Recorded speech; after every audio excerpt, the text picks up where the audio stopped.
ॐ जातवेदसे सुनवामसो ममराति यतो निदहाति वेदः स नः पर्षदति दुर्गाणि विश्वानावेव सिन्धुम् दुरितात्यग्निः तामग्निवर्णान् तपसा ज्वलन्तीम् वैरोचनीम् कर्मफलेषु जुष्टाम्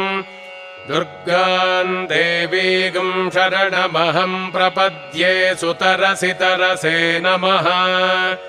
अग्ने त्वम् पारजानव्यो अस्मान् स्वस्तिभिरति दुर्गाणि विश्वा पूश्च पृथ्वी बहुलान उर्वी भवातोकायतनजाजशंयोः विश्वानि नो दुर्गः जातवेदस्य